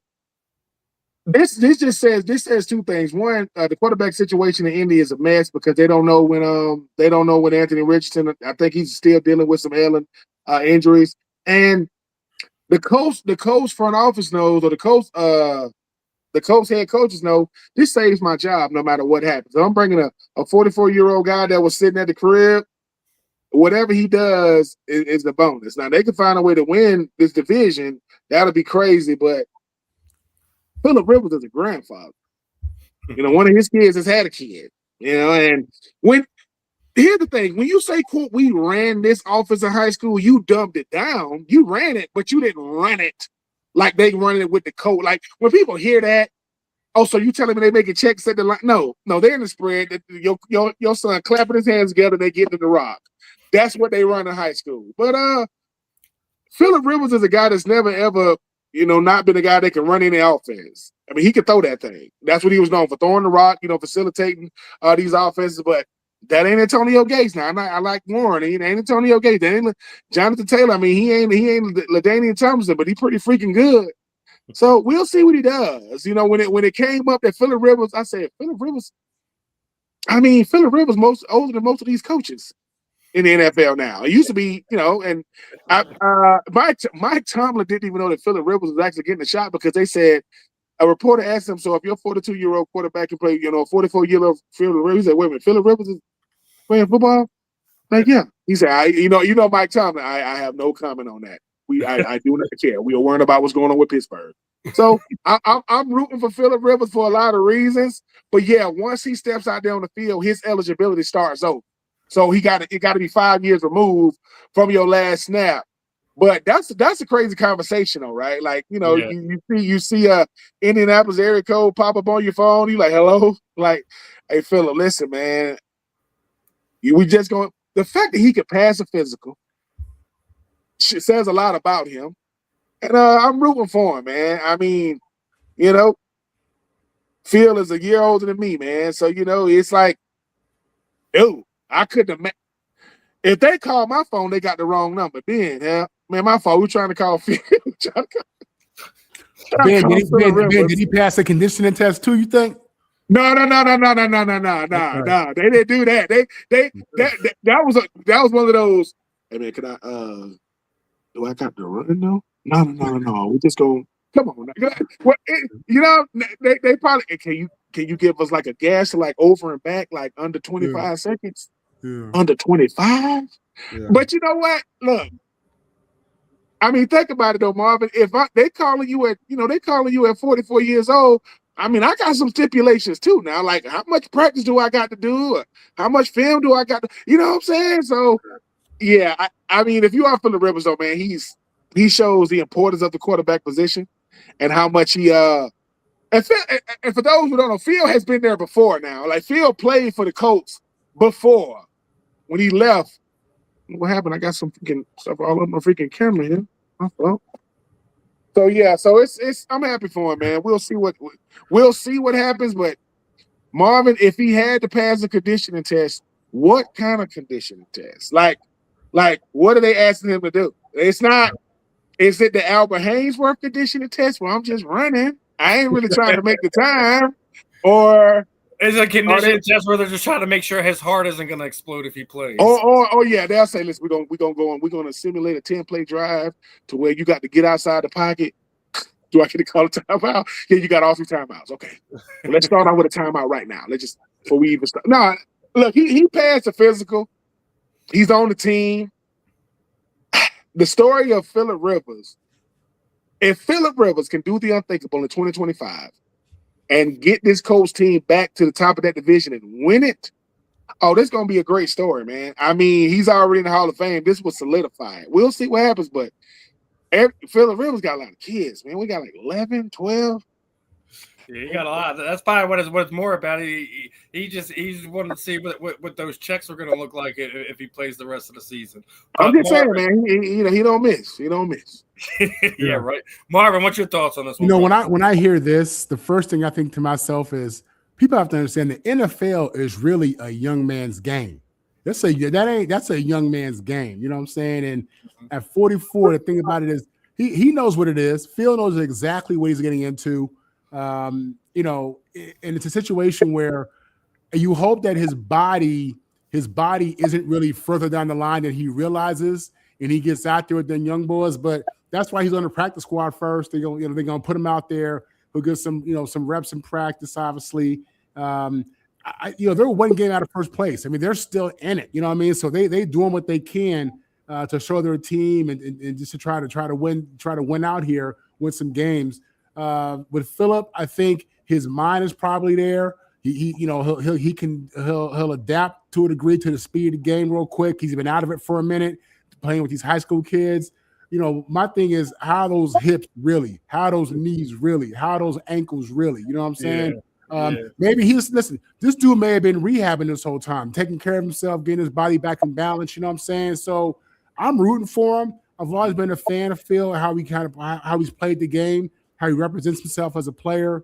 And because he was never a super athletic freak, this is a guy who had to rely on other skills, and I think those skills still benefit him to this day, just playing the game upstairs. So we'll see, man. We'll see. But I'm rooting for this dude, and like everybody else, let's see what it looks like. Let's see what it really looks like. Let's see what it looks like. We got if he's giving the ball to Jonathan Taylor, Jonathan Taylor about to be featured. It ain't gonna be. He can do that. He can do that. So let's see what we can squeeze in here. 5 more topics over the next 33 minutes. Let's see if we can squeeze this all in here. Now, obviously, we're going to stick on the quarterback because there's a few things, and we are going to stick on the injury side of things. Robert Griffin III had something to say after the 31-0 blowout down there. Against the Vikings, and Jaden Daniels did try to come back out there and play again this past week, and threw an interception, re-aggravated the injured elbow. Do you agree with Robert Griffin's comments here that obviously we all know Jaden Daniels is a warrior, and he's the leader of that team, and he wants to be out there and help them win. Being the fact that they're eliminated from the playoffs, I do not think they should give Jaden Daniels a single snap the last 4 weeks of the season. There's no reason for it. There's no need for it. There's nothing. I know a lot of these guys are playing for pride. They want to show that they're the ultimate professional, but I have to agree with Robert here. It was egregious to put him out there in the first place, being the fact that he re-aggravated that already injured elbow that he dislocated a few weeks ago. I don't want to see him back out there. Let's start off with Marvin on this one. You know something? I really listen. I know this guy was a good player in high school. Obviously, won the Heisman. Was great at ASU, then LSU. And as a rookie played phenomenal, but I genuinely have concerns for his play style and his body type. I don't like it in the NFL. I don't. You've already seen a couple of injuries, and listen, typically when you're getting injuries this young at that position, that keeps happening. From what I've seen, that just keeps happening. I hate to keep him out of games if he's actually healthy, because I think at the end of the day, I mean, you want to. You're looking at culture, but he's a franchise guy. He's getting hurt. I don't see a lot of reason to play this guy. If anything, I think I don't know if it's the play calling or if he needs to just be told to limit himself in regards to what he's doing out there on the field for as much as he's exposing himself.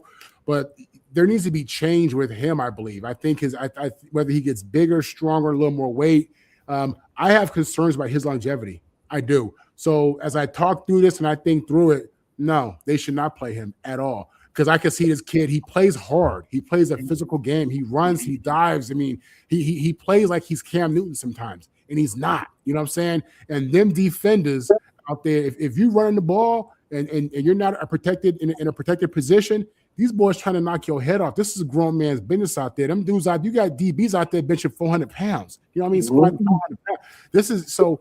No, they shouldn't play him. He needs to sit.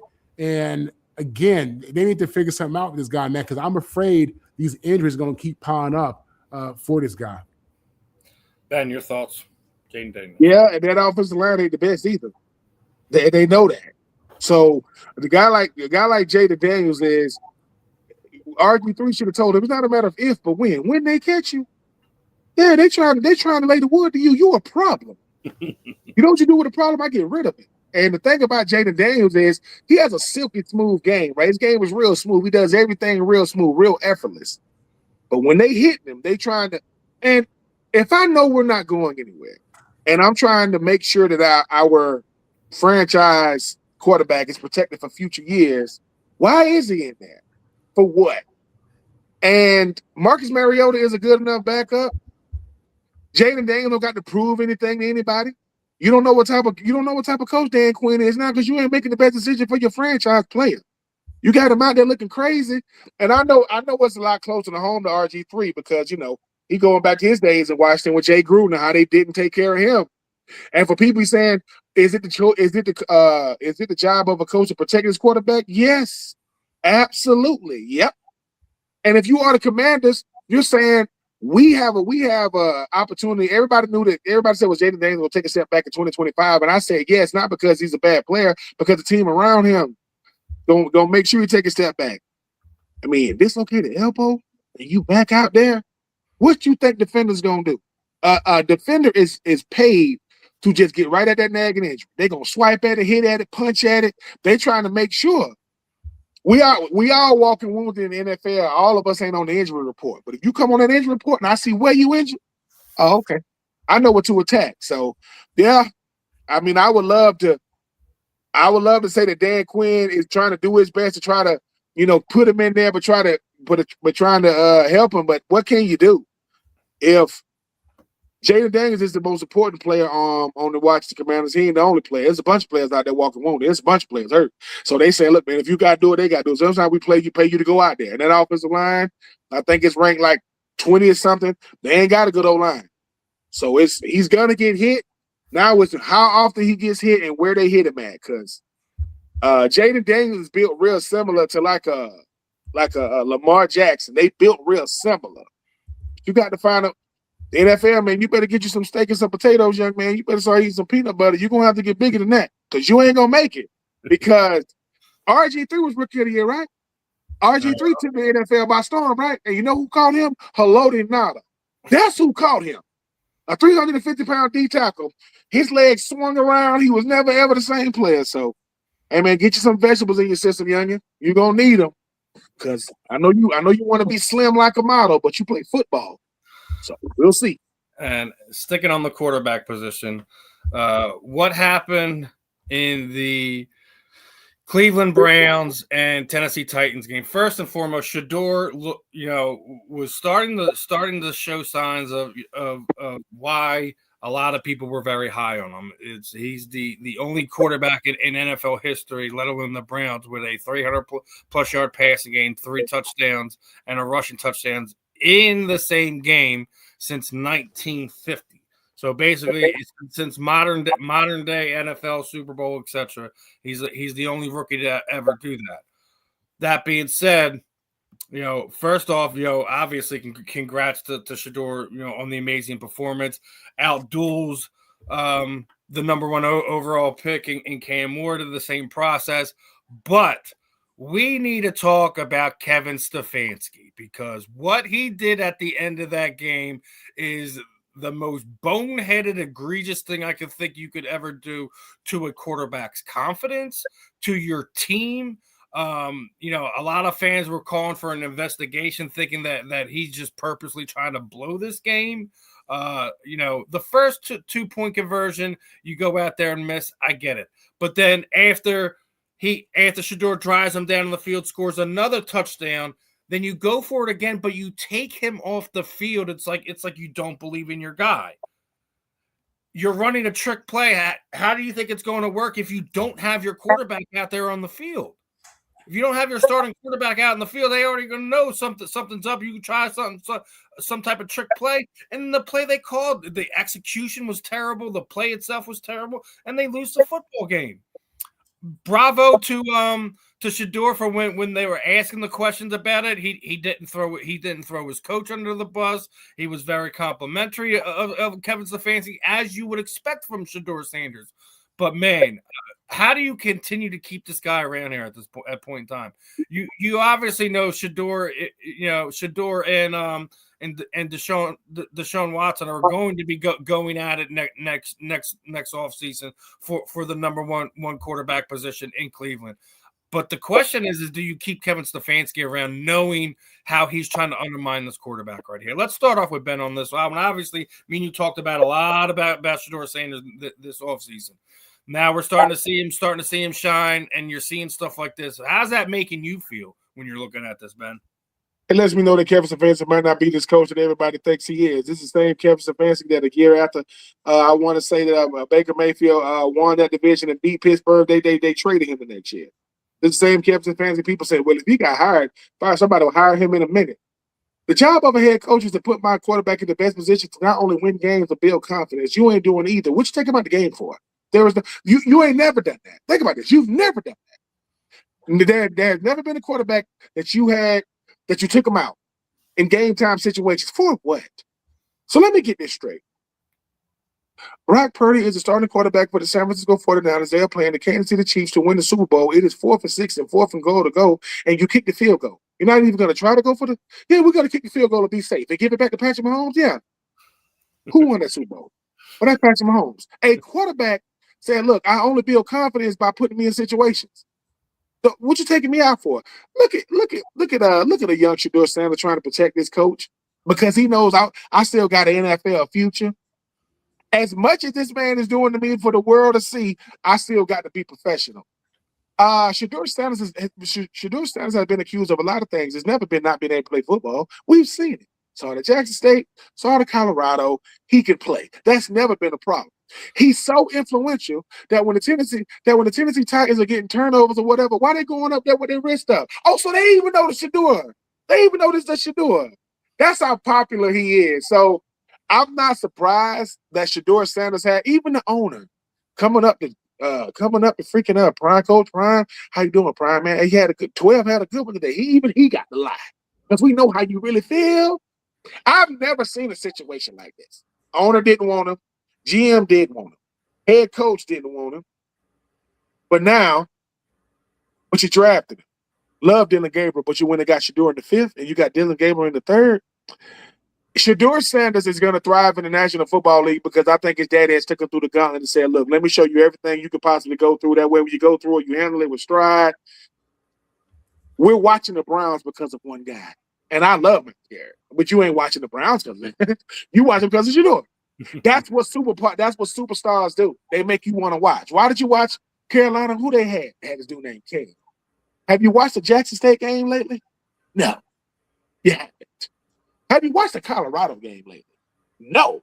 You haven't. So I'm happy that the young man is still thriving in the midst of a chaotic situation. And if you are the owner of the Browns, you got to make a decision.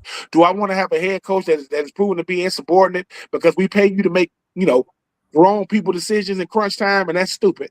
I mean, even the Titans fans are like, what are you doing when he was coming out? It's weird. But the Cleveland Browns are a bad franchise because they don't hire well and they don't make decisions well. That's why they are who they are. But if you are Shedeur, he's trying to make the best of a bad situation. I think he's doing a good job, and I will continue to watch him. Look at them. Listen, look at them jersey sales. Look at that viewership when it comes to the Browns when Shedeur Sanders is on the field. Marvin, your thoughts on Shedeur's performance and what's going on behind the scenes? Well, first of all, listen, and just kind of piggybacks on Ben here a little bit. Have we ever seen an NFL rookie quarterback have so much drama and adversity in media, craziness in the media. Yet this kid handles himself so well, in all situations. You haven't seen this kid really have meltdowns. You don't see him attacking people, pointing fingers, making excuses. All you hear from this kid is this, light laughter, turning crazy questions into simple jokes. But talking about accountability in his faith and leadership. And man, listen, all the things that Deion has taught this kid, emotional intelligence, confidence, leadership, all that's being represented at the podium every time I see Shedeur. What we're watching is what probably should have been the number 1 overall draft pick. That's what we're watching, is a kid explode and have explosive plays on a team who hasn't had any all year.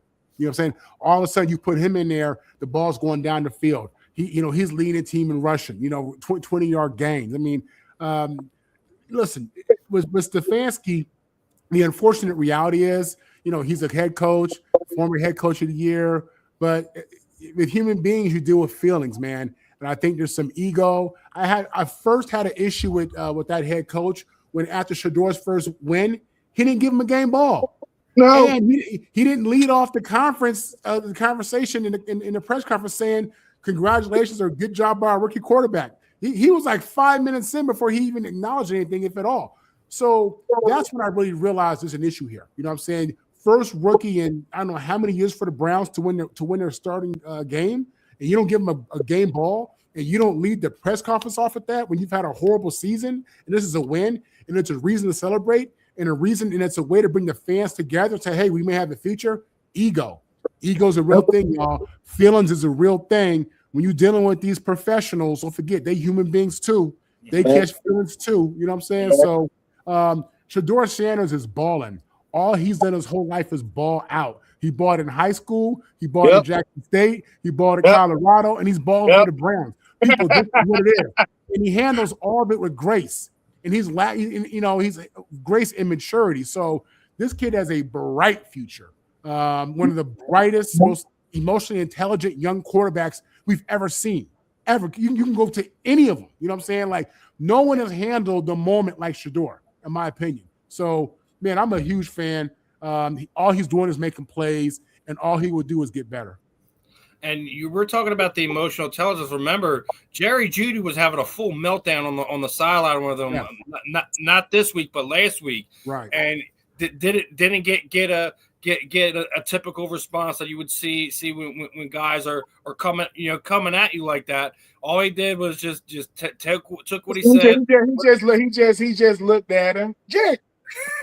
When Jerry Jeudy was doing it, Shedeur was looking at Jerry Jeudy like, dude, like, you want to go viral this bad? Like he goes. Exactly. I should have did you like this 2 weeks ago when you jumping up in the air and getting fumbles. That was supposed to be my big. But once again, Shedeur Sanders knows this. You know what taught him he's always being watched? His brother. Yeah. Bucky following him around. You got to think they doing this all the time. So what you go? But like I said, look, you see, it didn't bother him at all because the big bomb this week was the Jerry Jeudy. So listen, Jerry Judy's not in a position to be. Listen, Jerry Jeudy, why didn't you do that when you was over there in Denver? Why didn't you do that when you first got to Cleveland? Look, man, no. Shedeur told him when they went in the locker room, hey, bro, don't do that again. Like, come on, man. Like, really? I get it, you mad. Man, we got all this demonstrative. You can talk to me. You can just talk to me like I'm talking to you. Because if we keeping it a buck, you ain't him like that. You a good player, Jerry Jeudy. Now, come on, man. Because when you had a chance to talk trash to Steve Smith Senior, you ain't have a lot to say. You just was jumping around behind him. You ain't like. So 16 minutes. We got 3 more topics I want to get to. We'll get to baseball right now. I want to skip over this last football one. If we can get it at the end, we get it at the end. But need to talk baseball, need to talk the Hall of Fame right now. Obviously, the news came out over the last few days of who the Hall of Famers were. Now, second baseman Jeff Kent gets in. He is the only player elected to Major League Baseball's Hall of Fame this year. The committee inducted him. He's going to be in July. Barry Bonds doesn't get in. Roger Clemens doesn't get in. Don Mattingly doesn't get in. Dale Murphy doesn't get in. All did not have sufficient votes. Now, let me point out, Jeff Kent was was a very good player. He was a NL MVP one year. He had some 377 home runs. He is the 2025 inductee. We already know Roger Clemens and Barry Bonds deserves to be in, but the fact that Dale Murphy still isn't in, that Don Mattingly still isn't in. Dale Murphy had, if you look at his numbers in the 80s, there's only one player that had more RBIs in him than the 80s. Well, that was Eddie Murray. Eddie Murray, who's he? Oh, he's a Hall of Famer. There's only one player that had more home runs than Dale Murphy in the 80s. Oh, that was Mike Schmidt. Obviously we all know who Mike Schmidt is, first ballot Hall of Famer, all that good stuff, right? So why is Dale Murphy still not in? Why is Don Mattingly still in? We already know why the baseball writers are keeping Barry Bonds out and keeping Roger Clemens out, which is absolutely disgusting. But we've talked about it on here. You have a logjam of players that absolutely have the numbers in. And we were just talking about feelings, right? Well, I think these writers, these baseball writers that have all the control of this, are in their feelings. They want to act like they're, they mean something. That stuff like all that stuff. There's a time and place for all that. These guys deserve their time. The fact that you have one stinking player going into the Hall of Fame, the whole thing needs to be thrown out now. The whole process needs to be thrown out, started over, clean slate. Get these writers out of here. I've had enough of it. Look, and it's not a disrespect to Jeff Kent in any way, shape, or form. This is the writers, the people that are voting these guys in. I don't know if you change the percentages that these guys need to get in, or what, or not have these writers being hold this much power on keeping these guys in or out. Something has to change here, because one guy out of the list that were potentially get in it's a rough one for me to swallow. I mean, I don't have a horse in this race. There's not a single Phillies player that I feel. Well, maybe there's one that I think they could probably have the argument, because Jeff Kent got in. Now that I think I have an argument for Chase Utley to potentially get in, but I'm going to start off with Ben on there. I mean, obviously, we already know how you feel. Andrew Jones is long overdue. You have your guy that you say should be in. What are your thoughts on this, man? How do you change this? What would you go about doing to change to kind of fix all this? Because it's a mess. It's another. You're gonna have to have current Hall of Famers have some input, and have some vote, and have some impact. Everybody can't handle power. And these baseball writers, they know they got all the power. And their feelings are involved. They're not voting with their eyes. They're not voting with what the player did. They know that my feelings are involved. You cannot justify Dale Murphy not being in. You cannot. You can't. You talking about a two-time NL MVP? You talking about 5-time Golden Glove winner? 398 home runs. Man, Barry Bonds not being in the MLB Hall of Fame makes it so that it's a joke. That makes it a joke. People hate Barry Bonds. Okay. Take away his second career. His first career, he's still a Hall of Famer. Before all the allegations, he's still a Hall of Fame. I don't think he's the home run king. I'm still okay, cool. But I'm gonna give it to Hank Aaron. Okay, cool. Baseball is a joke for this reason, man. Baseball is already a game that is lacking because your best player ain't even American, and there's nothing wrong with that. Number two, you don't know how to cater to your fans. Number two, you don't know how to cater to your demographic. And number three, you only want to be comfortable with a bunch of people. Wow. There is nothing more outdated than the people who write about baseball to vote who gets in. Well, you're showing that your lack of insight is clouding your mind. So it's Baseball Hall of Fame. It ain't even worth talking about. I mean, Barry Bonds is not in the Hall of Fame. Like, stop the nonsense. It's baseball, man. That baseball has a reality problem. They've been had it. They don't know how to cater to people. They have the worst commissioner in sports. He is the worst. I'm done. Yep. Yeah. Marvin, your thoughts on this? Obviously, me and Ben got a lot of horses in this race. We're very passionate about this.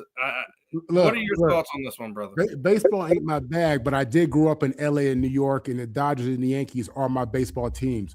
I remember when Don Mattingly hit 6 grand slams in 1 year when I was a kid. We thought that was huge.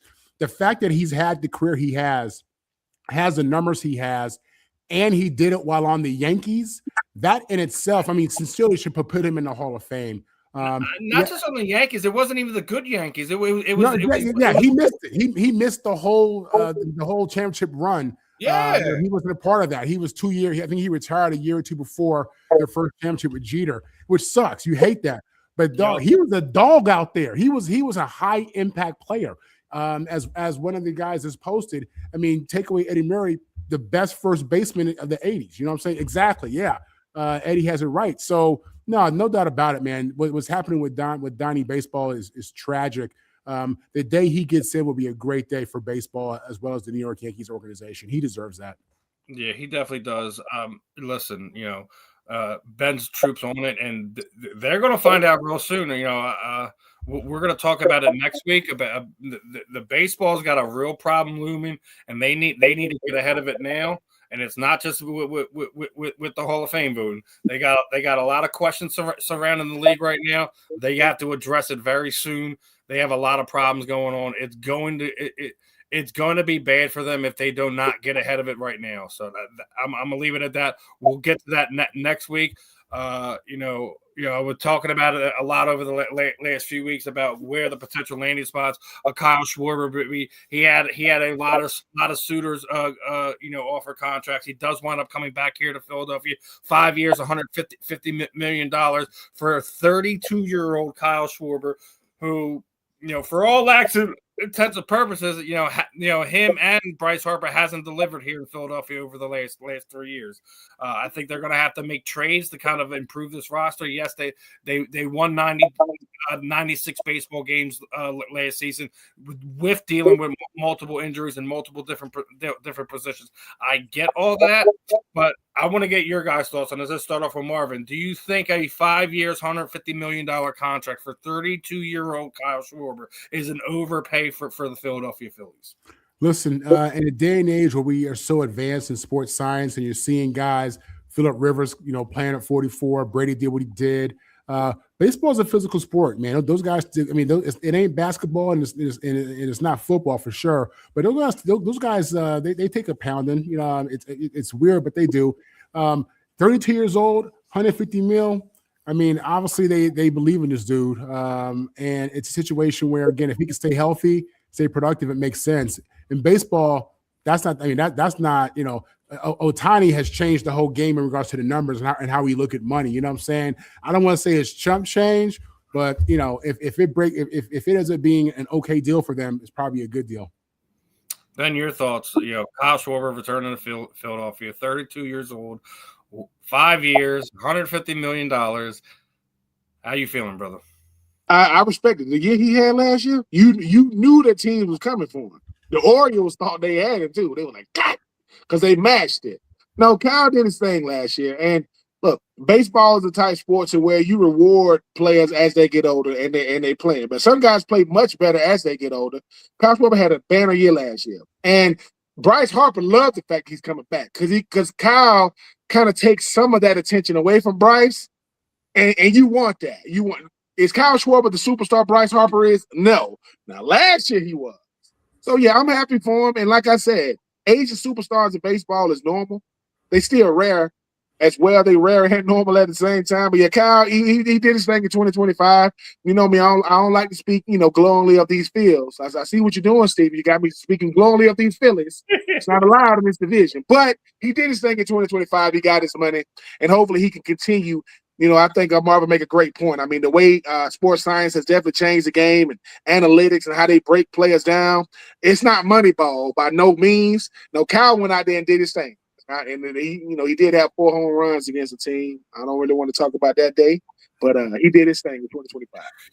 And the other thing we got to think about is he's the DH too, so he's not out there playing the outfield. All he really has to do is worry about getting bat the ball, and that's where my only issue is right now is because those bats have been disappearing in October the last few years. you can say whatever you want about it. I want to see more from my Phillies. Hopefully, they do make some more moves to improve the team. I still feel that you still have to resign a JT Realmuto. I'm still gonna be on that bandwagon, but want to get into this last topic right here as we got the last few minutes here, so that we can all touch on this. Obviously, Dallas's loss last week to Detroit was a big one. And it gave us another topic to wind up talking about. Richard Sherman was very, very, very critical of George Pickens, looking like he was, wasn't playing from whistle to whistle. There was a couple plays he had chances to get balls. It looked like he just pulled up and came up short on it. And both Richard Sherman and George Pickens had some words via social media. Basically, George basically said, he hasn't done enough to warrant a response for me, but George Pickens had a whole lot to say about Richard Sherman, a bunch of expletives thrown in there as well. I don't feel like George really needed to address what Richard said. Like there's 202 NFL analysts that used to be former players, and not every one of them is going to be giving us glowing remarks. He knows the type of player he was. I think it was telling to who George is as a person as he is right now. We were just talking about emotional intelligence that we're seeing out of Shedeur Sanders. I think George could use a little bit of it right here. I'm going to start off with Marvin on this one. What are your thoughts on George and Richard going at it? And even though they probably regret it a little bit, you kind of see why he's probably not in Pittsburgh anymore, right? Just this immaturity, and you don't want that, man. It's one of those things where you hope these young guys grow out of it. When you draft these guys, you interview them and you hear about them from their teammates and other coaches, so you get an idea as to what you're getting. So you hope you can kind of stay with the team long enough to kind of work through that. Mike T said, "Nah, you got to go." Listen, and in Dallas, he been balling this year. That boy been making plays. I don't know if he's in a position to really talk to Sherman the way he is. I think I don't even know what Sherman said, but I'm assuming it was something just being analytical. Analysis of the guy, and he was just being objective. And a lot of these guys, they can't handle that. They can't handle someone being objective and not just saying it sweet and putting sugar all over it. They can't handle. They're not really built for that. You know what I'm saying? It's weird, to be honest with you. To be a professional, you've watched these pros your whole life respond to stuff. You've seen these pros get up there, say the right thing, do the right thing. But you're gonna get up there and just act out and you cussing on social media and you attacking. A all-pro, ex-champ, future Hall of Famer. I mean, it's weird. You know what I'm saying? Like, it's weird that you coming at this dude like this, like you've done enough to even warrant toward that kind of response. So, listen, I like how Sherman responded to it, putting facts over feelings. This is my numbers. This is my stats. This is who I am in this game. This is what I've done. I'm with that. My man needs to grow up, though. The receiver for Dallas needs to grow up. George needs to grow up. Someone needs to talk to him. I'm sure they have been talking to him for a couple of years now, but he needs to do better in these situations and just learn how to be a professional when you handle these, when you handle this fair analysis of your game and of your situation. All right, Ben, your thoughts. Quick minute. Yeah, I mean, I appreciate what Richard Sherman said, and the thing about George Pickens and these youngest, man, they think they're the latest and greatest. If Richard Sherman is in the league, he's covering you. He's right in front of you. You're talking about a 3-time first-team All-Pro, a 2-time second-team All-Pro, and he was a second-team All-Pro in 2019 with the San Francisco 49ers. He's talking about all you guys, the Legion of Boom. So even you, George, know about the Legion of Boom. What you mean that's all he got? That's all he needs. What? George, you need to start. You talking to a superstar, future Hall of Famer. So, yeah, I like the way Richard did it, man. Richard, keep doing your thing. And just because I don't do it, I don't mean I wasn't him when I did do it. George, what are you talking about? You don't even want a response. Did you give a response? So what are you talking? Stop being disrespectful to the guys that did their thing in the league. We know about Seattle because the Legion of Boom, Beast Mode, Carroll, and freaking Russell Wilson. So yeah, I like the way he handled it though. Can't sugarcoat it. Okay. Final thoughts for today's episode. Let's start off with Marvin. Final thoughts. Like I said, I don't want it. I don't like it. But I think them Oregon Ducks about to make some noise. I think this is their year. I believe it. I think Kirby Smart is the head of the class right now, but I think them Ducks got something that a lot of people haven't seen. I watched it up close. They beat my Trojans by, I think, 15, something like that. And, the game was closer than it seemed, but them Ducks is real, y'all. Right. Be on the lookout. All right, Ben, you got 10 seconds, brother. Kurt Signetti got a whole bunch of his players from JMU. A lot of those players that currently play for Indiana, he took them from JMU. Just know that. See you guys.